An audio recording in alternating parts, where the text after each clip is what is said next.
اور اس کے فوائد اور اللہ نے اس میں کیا کیا فائدے رکھا ہے اس کو تفصیل سے عرض کروں گا، ضرور سماعت فرمائے، ضرور سنیے۔ الوابل الصیب کے نام سے ذکر کے فضائل میں تصنیف کیا ہے حافظ ابن قیم رحمۃ اللہ علیہ۔ وہ فرماتے ہیں ذکر میں 100 سے بھی زیادہ فائدے ہیں، ان میں سے نمبر وار 79 یعنی 70 پر 9 فائدے انہوں نے ذکر فرمائے ہیں، جن کو مختصراً اس جگہ کیا جاتا ہے، چونکہ بہت سے فوائد ان میں ایسے ہیں جو کئی فائدوں کو شامل ہیں، اس لحاظ سے یہ 100 سے زیادہ کو شامل ہیں۔ ذکر شیطان کو دفع کرتا ہے اور یعنی شیطان کو دور کرتا ہے اور اس کی قوت اور اس کی طاقت کو توڑتا ہے۔ اللہ جل جلالہ کی خوشنودی کا سبب ہے، دل سے فکر و غم ہیبت دور کرتا ہے، دل میں فرحت، سرور، انبساط، خوشی پیدا کرتا ہے، بدن اور دل کو قوت بخشتا ہے، چہرہ اور دل کو منور کرتا ہے، رزق کو کھینچتا ہے یعنی ذکر کرنے والے کی طرف روزی اس کی طرف دوڑتی ہے، ذکر کرنے والے کو ہیبت اور حلاوت کا لباس پہناتا ہے، یعنی اس کے دیکھنے سے رعب پڑتا ہے اور دیکھنے والوں کو حلاوت نصیب ہوتی ہے۔ اللہ تعالی شانہ کی محبت پیدا کرتا ہے اور محبت ہی اسلام کی روح اور دین کا مرکز ہے اور سعادت اور نجات کا مدار ہے۔ جو شخص چاہتا ہے کہ اللہ کی محبت تک اس کی رسائی ہو، وہ اللہ کی محبت تک پہنچے، اس کو چاہیے اس کے ذکر کی کثرت کرے، جیسا کہ پڑھنا، تکرار کرنا علم کا دروازہ ہے، اسی طرح اللہ کا ذکر اس کی محبت کا دروازہ ہے۔ ذکر سے مراقبہ نصیب مرتبہ احسان تک پہنچا دیتا ہے، یعنی اللہ تک پہنچا دیتا ہے۔ یہی مرتبہ ہے جس میں اللہ تعالیٰ کی عبادت ایسی نصیب ہوتی ہے گویا اللہ جل شانہ کو دیکھ رہا ہے۔ یہی مرتبہ صوفیاء کا منتہا اور مقصد ہے۔ اللہ کی طرف رجوع پیدا کرتا ہے، جس سے رفتہ رفتہ یہ نوبت آ جاتی ہے کہ ہر چیز میں حق تعالی شانہ اس کے جائے پناہ اور ماوا و ملجا بن جاتے ہیں، اور ہر مصیبت، ہر تکلیف میں اسی کی طرف توجہ ہو جاتی ہے۔ یعنی آدمی ذکر کرتا کرتا اب اس کا رجوع، اس کا دھیان اللہ کی طرف ہو جاتا ہے، خوشی غم میں وہ اللہ کی طرف دیکھتا ہے، اللہ کا قرب پیدا کرتا ہے۔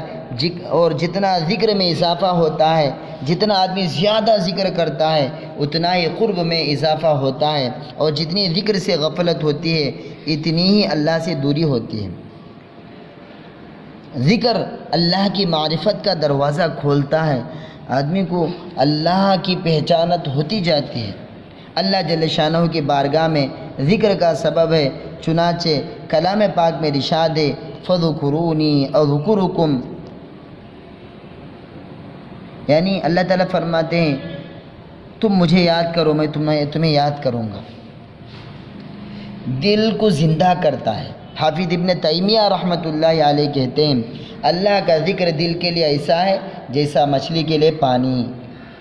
اللہ کا ذکر دل کے لیے ایسا ہے جیسا کہ مچھلی کے لیے پانی، جیسے بغیر پانی کے مچھلی زندہ نہیں رہ سکتی، اسی طرح انسان کا دل، انسان کا اندرونی روح بغیر ذکر کے اسے اطمینان نصیب نہیں ہوتا۔ ذکر دل اور روح کی روزی ہے، اگر ان دونوں کو اپنی روزی نہ ملے تو ایسا ہے جیسا کہ بدن کو اس کی روزی یعنی کھانا نہ ملے۔ دل کو زنگ سے صاف کرتا ہے، جیسا کہ حدیث میں بھی وارد ہے ہر چیز پر اس کے مناسب زنگ اور میل کچیل ہوتا ہے۔ دل کا میل اور زنگ خواہشات اور غفلت ہیں، اور اللہ کا ذکر اس کے لیے صفائی کا کام دیتا ہے۔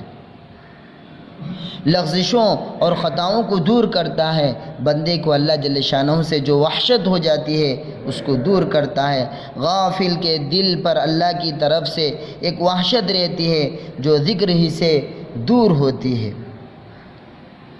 جو اذکار بندہ کرتا ہے یعنی جو بھی بندہ اللہ کے ذکر کرتا ہے وہ عرش کے چاروں طرف بندے کا ذکر کرتے رہتے ہیں۔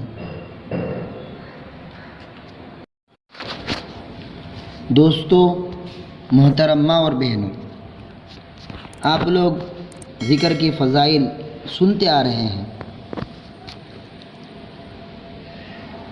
جو شخص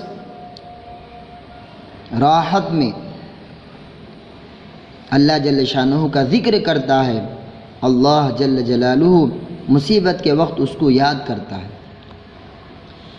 ذکر اللہ کے عذاب سے نجات کا ذکر ہے، ذکر اللہ کے عذاب سے نجات کا ذریعہ ہے، ذکر سکینہ اور رحمت کے اترنے کا سبب ہے، اور فرشتے ذکر کرنے والے کو گھیر لیتے ہیں۔ سکینہ یعنی سکون اور اطمینان اس کی طرف ہوتا ہے۔ ذکر کی برکت سے زبان غیبت، چغل خوری، جھوٹ، بدگوئی، بری باتیں، لغو گوئی سے محفوظ رہتی ہے۔ ذکر کی مجلسیں فرشتوں کی مجلسیں ہیں، اور لغویات، بے فائدہ بیکار باتیں، غفلت کی مجلسیں شیطان کی مجلسیں ہیں۔ اب آدمی کو اختیار ہے کہ جس قسم کے مجلسوں کو چاہے پسند کرے، اور ہر شخص اسی کو پسند کرتا ہے جس سے مناسبت رکھتا ہے۔ ذکر کی وجہ سے ذکر کرنے والا بھی نیک بخت سعید ہوتا ہے، اور اس کے پاس بیٹھنے والا بھی، اور غفلت بیکار باتوں میں مبتلا ہونے والا خود بھی بدبخت ہوتا ہے، اس کے پاس بیٹھنے والا بھی۔ ذکر قیامت کے دن حسرت سے محفوظ رکھتا ہے، اس لیے حدیث میں آیا ہے ہر وہ مجلس جس میں اللہ کا ذکر نہ ہو قیامت کے دن حسرت اور نقصان کا سبب ہے۔ ذکر کے ساتھ اگر تنہائی کا رونا بھی نصیب ہو جائے، آدمی ذکر کر رہا ہو، عورت ذکر کر رہی ہو، اور اس کے آنکھوں سے آنسو آ جائے، تو قیامت کے دن کی تپش، قیامت کے دن کی حرارت، اس وقت کی مصیبت جب کہ ہر شخص میدان حشر میں بل بلا رہا ہوگا، یہ عرش کے سائے میں ہوگا۔ ذکر میں مشغول رہنے والوں کو ان سب چیزوں سے زیادہ ملتا ہے، ان سب چیزوں سے زیادہ ملتا ہے جو دعائیں مانگنے والوں کو ملتی ہے۔ ذکر میں مشغول رہنے والوں کو ان سب چیزوں سے زیادہ ملتا ہے جو دعائیں مانگنے والوں کو ملتی ہے۔ ذکر باوجود سہل ترین عبادت ہونے کے تمام عبادتوں سے افضل ہے، اس لیے کہ زبان کو حرکت دینا بدن کے اور تمام اعضاء کو حرکت دینے سے سہل ہے۔ اللہ کا ذکر جنت کے پودے ہیں، اللہ کا ذکر جنت کے پودے ہیں۔ جس قدر بخشش و انعام کا وعدہ ذکر پر ہے، اتنا کسی اور عمل پر نہیں۔ چنانچہ ایک حدیث میں وارد ہے، جو شخص لا الہ الا اللہ وحدہ لا شریک لہ لہ الملک و لہ الحمد وہو علی کل شیء قدیر 100 مرتبہ کسی دن پڑھے، اس کے لیے 10 غلام آزاد کرنے کا ثواب ہوتا ہے، 100 نیکیاں اس کے لیے لکھی جاتی ہیں، 100 برائیاں اس سے معاف کر دی جاتی ہیں، اور شام تک شیطان سے محفوظ رہتا ہے۔ اور دوسرا کوئی شخص اس سے افضل نہیں ہوتا مگر وہ شخص اس سے زیادہ عمل کرے۔ اسی طرح اور بہت سے احادیث میں جن سے ذکر افضل اعمال ہونا معلوم ہوتا ہے۔ دوام ذکر کی بدولت اپنے نفس کو بھولنے سے امن نصیب ہوتا ہے، جو سبب ہے دارین کی شقاوت کا، اس لیے کہ اللہ کی یاد کو بھلا دینا سبب ہوتا ہے خود اپنے نفس کو بھلا دینے کا۔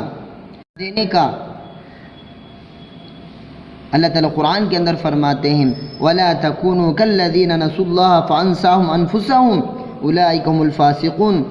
تم ان لوگوں کی طرح نہ بنو جنہوں نے اللہ سے بے پرواہی کی، پس اللہ نے ان کو اپنی جانوں سے بے پرواہ کر دیا، ان کی عقل ایسی ماری گئی کہ اپنی حقیقی نفع کو نہ سمجھا۔